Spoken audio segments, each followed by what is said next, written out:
You're thinking about making a move to Orange County, California, or you're already packing up and wondering what you got yourself into. Look, I get it. I made that same leap about 40 years ago. And let me tell you, it's the best decision I ever made. Truly, I've been selling real estate here for over 2 decades now, helping hundreds of families find their perfect home in this coastal paradise. I've seen every mistake, every success story, and everything in between. Today, I'm going to give you the real, unfiltered truth about living in Orange County, the stuff that really matters when you're making this huge life decision. We're talking way beyond the perfect weather everybody keeps talking about. I'm going to break down the actual cost of living, where to live and where to avoid, the reality of the job market, and all those other little things nobody tells you about until you've signed the lease. If you're seriously planning a move or you're just curious, grab a coffee and let's dive into what it's really like to live in one of the most desirable places in America. My personal favorite reason for living here is because of the weather. It's beautiful out. The weather here at the beach is what we call milder. If you go inland, and I'm talking if you go 10 miles inland and you're, say, up in Anaheim or Fullerton, it's going to be warmer. There's no question about it. If you go out to the desert, it's a whole nother story because it's super, super warm. So you ask me, what's cold like?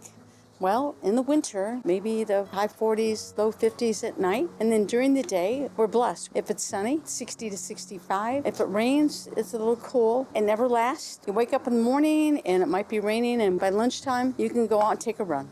It's wonderful. So you've heard about June gloom. In California, we have a cloud cover mostly toward the end of May during June, and this year we had it all the way through August. So in the morning when we get up, we have clouds, and it lasts usually till about midday. This year was a little bit of a different weather pattern, so it lasted longer. In fact, like today, we have cloud cover and it's already mid-afternoon. We get by because when the sun comes out, it doesn't matter. We just go down to the beach. California's got something for everybody, and fortunately, we don't have any snow. Where you choose to live will dictate what kind of weather patterns you're going to have. So here's what I'm talking about. This is North OC. We go down this way, and this is what we call South County. These are all the coastal cities, as you can see. The weather here is pretty mild. We have a lot of sun. As you go inland here, when we get into the Santa Ana, you have Fullerton, Yorba Linda, Brea. All of these areas are very nice communities.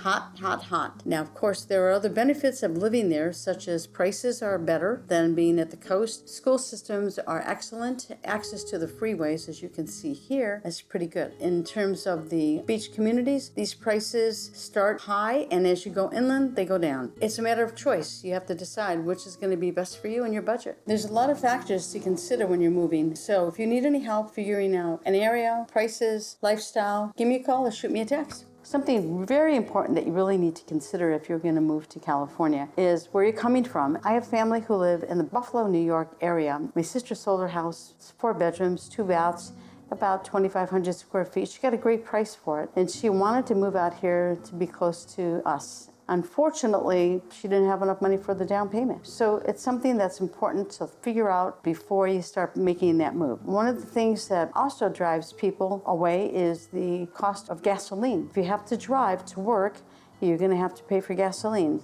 Now, our gas here runs from $4 to $4.50 depending on the day. If you are going from, say, Huntington Beach to LA, which is about 40 to 50 miles, depending on where you end up, that's going to cost you at least a tank or 2 of gas every week. Lifestyle costs a little bit of money. I mean, if you're used to going out to dinner with your family once or twice a week, or even once or twice a month, if you're coming from Dallas, I assure you, you're going to be paying more. So you have to make adjustments in your budget, or you're going to have to make adjustments in how you live so that you're not planning that you're going to go out and do that family night dinner on Sundays or Fridays. We get accustomed to it, and salaries for people moving into the area are higher than where they came from. And I'm talking significantly. I'm talking maybe as much as 50 to 100%. That's a great thing. Of course, that's offset by the higher cost of living. Another thing about California is the price of property is much higher than pretty much anywhere else in the country other than New York City, Miami, Chicago,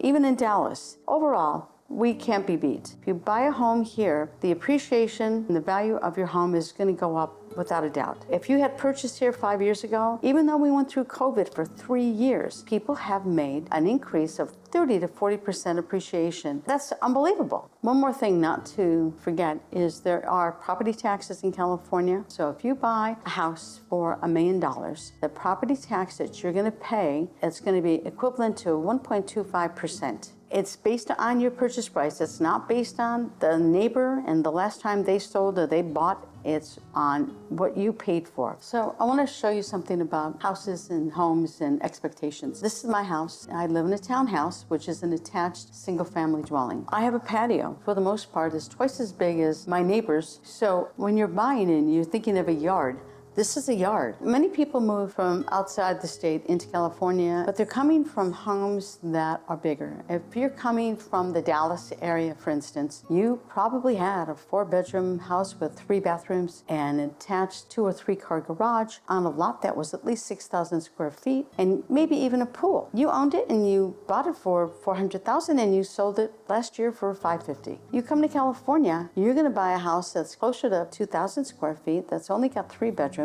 no pool, and you might have an HOA fee that you've got to pay because you're living in a developed community. The transition can be hard, so you need to think about that. It's hard for some people to make that adjustment, which is why you really, really need to suss out what the benefits are of living in different neighborhoods. One big mistake you want to avoid is not having some type of employment lined up or continued. For instance, we have a lot of people moving in from out of state who are involved in the internet business. We have a lot of startups. They come from all over the country, but Southern California, especially down in the Newport and Irvine areas, they have a lot of new properties and businesses that are starting up and hiring people from all over the country. We also have a lot of people in the engineering field moving from Boeing up in Seattle, Washington area down to Orange County because that's where a lot of planes are being made. I have a few suggestions for you if you're moving into the neighborhood. First of all, check in with the police department and talk to the community affairs person about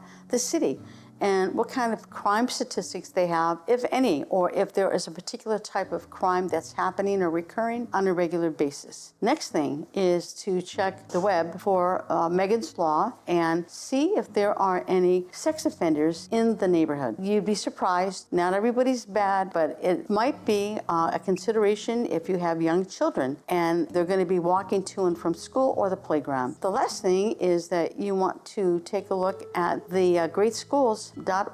It's a great site that will tell you what the statistics are for how well the schools in the neighborhood are doing by grade and by school. And now healthcare is another situation. If you have any existing conditions that need to be treated on a regular basis, you might be too far away. It might take you an hour to get from your home to the doctor's, which is not a good thing for most people. So get a referral from your current doctor or from the hospital because they will have relationships in Southern Cal and especially Orange County that will help you out. All of those things should be something to check out before you make a decision on what you're going to buy and where you're going to buy. If you're the person that likes to get out and about, there are so many places to start in Orange County. If you like the beach, we've got them all. You want to go to restaurants? There's tons of places all over. You could eat out probably at least twice a day and never miss a beat for a whole year. We have the water parks. You got Disneyland. You have Knott's Berry Farm. You've got Legoland. It's amazing. Those places are never dull. All the schools have different classes and activities and teams. You know, maybe your kid likes to go swimming. Maybe your children want to go play soccer. There's so many community groups that you can participate in, whether it's through school or through the local parks and recreation departments. So the advantage of living in Orange County is that you can get to Los Angeles or San Diego or even get up to the mountains for skiing in a matter of time. It might take you anywhere from an hour to 2 hours depending on the exact location you're going to, but you can get there. And you can still be in Orange County where you still have access to all of the amenities that we talked about in the past. Depending on where you need to get to every day, traffic could be in the morning. It could be a little bit busier than during midday. I can assure assure you that on the weekends, if you're going to go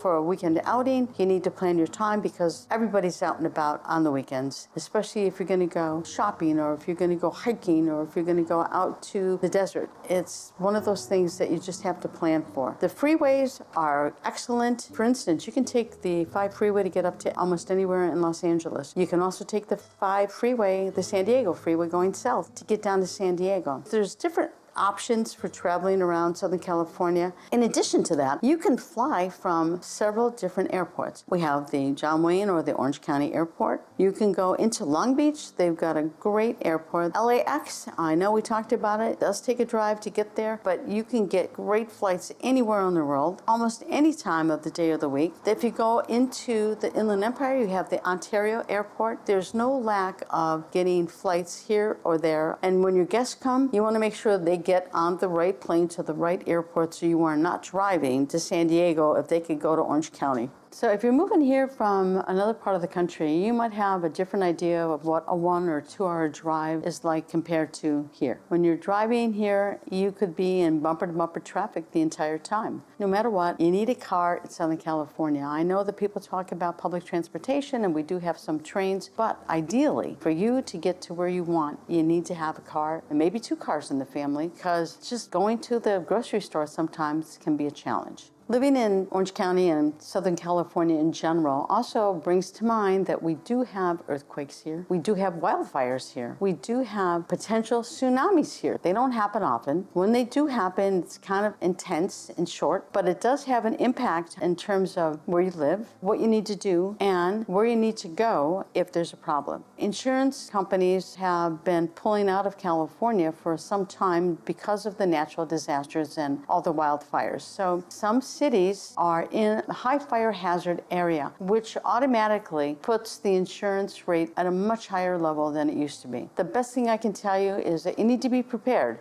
Wherever you live, you should have plans and supplies to last you for a few days. You also need to have something in your car for you or your kids or your animals. And I have a go bag because you never know where I'm going to be. I'm out showing property or I'm out holding open house, and I need to make sure that I can make a move quickly without any problems. So here's the bottom line. Yes, Orange County is expensive, no doubt. Traffic can be brutal. And yes, you're probably going to have a smaller place than you're used to. But you know what? After 30 plus years of living here and helping hundreds of families making a decision to move to Orange County, I can tell you that most people who decide to live here never move back. You're not just buying into real estate here, you're buying into a lifestyle. Morning walks on the beach, dinner with an ocean view, perfect weather almost year round, and access to some of the best Southern California has to offer. It's a trade-off, sure, but for most people, it's absolutely worth it, and I can attest to that. You know, moving across the country is a big deal, and Orange County real estate can be truly difficult and confusing to navigate if you're out of state. If you're serious about making this move and you need someone that knows these areas and communities in and out, give me a call or shoot me an email. I'll help you find out if